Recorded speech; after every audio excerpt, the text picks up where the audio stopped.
At the beginning of the film, we see a clip of a woman lying unconscious somewhere on the concrete floor. Her fingers are bloodied, and her shoes are bright red and stained with dried blood. Despite this, she seems fairly unharmed considering her situation. At the same time, a clip of high waves crashing on the shore is shown. The impact creates a terrifying booming sound that echoes through where the woman is. The sound rings in her ears, eventually waking her from her unconscious state. At first glance, she sees nothing but concrete. Confused, she moves for the first time and finds herself in the most terrifying position she could possibly in. The woman is on the great height on the edge of a curved structure. Below the structure lies a dark end of nothingness. Death is assured if she makes a wrong move and falls off the edge. Moreover, the position she is in does not help her cause. Her left leg is folded under her body and cannot be pulled out. As expected, when the woman first sees the edge, she freaks out. She tries to pull back, but the movement does nothing but push her further down. Thankfully, she's not falling yet, but it's pretty obvious that it's only a matter of time. The slide makes her left leg move up, causing her great pain. Moreover, her palms are scratched by the rough and hard concrete. Her breath rises as she silently pleads for her life, even though her chances of survival are zero. A full view of the structure she is stuck in is then shown, which appears to be a hydroelectric power plant. Even if she manages to get far from the edge, the upright wall behind her won't let her escape. But the wall is the least of her worries now. As she curses the situation she is in, a loud horn blows from the void below her. The noise startles her, making the fall even more terrifying. She thinks for a moment and comes to the conclusion that the noise must be caused by the wind. The information relieves her a little, until seconds later a louder roar is heard. The woman looks up at the sky in frustration and screams. A few minutes later, everything is dead quiet. All she hears is her rapid breathing and the thoughts in her head telling her to survive one way or another. She knows that keeping still will eventually kill her. She also understands that moving could kill her instantly. Still, she's willing to take the risk. After a few long breaths to calm herself, she places her hands and right leg firmly in the concrete and tries to roll over. The plan backfires as she slides further down and is now on the very edge of the curve. She restrains herself and tries to remain calm. After a few seconds, she finally understands that she must give up trying to straighten her leg. The only way for her to get off the ledge is to pull herself up to the exact position she is in. But sliding made her 10 times weaker. Her palms are now bleed profusely after being scraped open. She holds up her right hand and separates 2 bloodied fingers. She then dries the blood in her jacket so her palm won't slip off when she tries to climb back up. Even drying is terribly painful, but she bravely endures it. Afterwards, she blows on the wounds and longs for some relief. Her blows are weak, because she is afraid of making the wrong moves that could bring her to her death.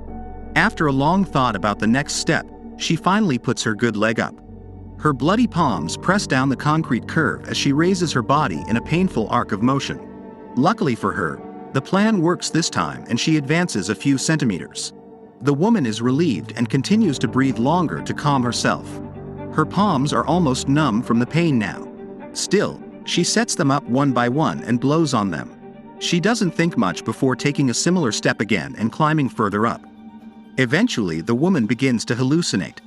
She sees the blood prints in the curve below, but her body seems to be missing from her vision. She looks down at her palm and back at the blood print and begins to hyperventilate. She's furthest from the edge now, and there's an upright wall behind her. It is obvious that she cannot climb under any circumstances, but in the moment of panic she does not think about her next step and tries to climb again. She soon faces the consequences of her haste as she slides down a bit. The panic makes her hallucinate more. She looks down and sees the prints of blood lengthen. She tries again to stand up, but stops when she hears a loud noise. When she looks at the prints again, she notices that 2 more have joined them. Now, her only choices are to either wait for inevitable death, or take a step and fall to her death faster. Something in her head tells her that if she keeps going like this, she will surely survive. The wrong motivation proves that their brain doesn't grasp the seriousness of the situation. After all, given the situation she is in, she is not expected to think clearly. The only problem is that her will to survive could see her doom sooner than expected. When anyone else would have given up in her place, she boldly raises her palm and blows on it, preparing to push herself up again. In just 1 second, she slides down a few inches again. The woman is unable to lose the progress she made with great motivation. Her panic begins to grow with her hallucination. She looks down at the prints again for the 3rd time, then remarks that they have grown a lot. Suddenly, a screech sounds in the background. The woman compares the noise to her death and calls her from the darkness below the abyss.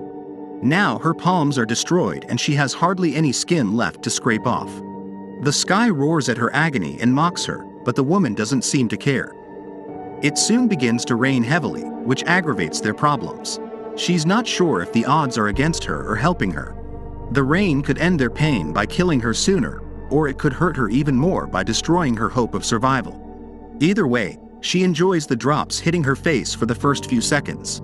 Even if it's just for a brief moment, she feels at peace, almost as if the curve is her home and she's lived there since the beginning of time. But her satisfaction doesn't last long as the water smears the surface and lets her slide down. The woman closes her eyes and clenches her teeth, still filled with the fire of survival. She utters a loud scream, which, however, cannot be compared with the thunder of the clouds.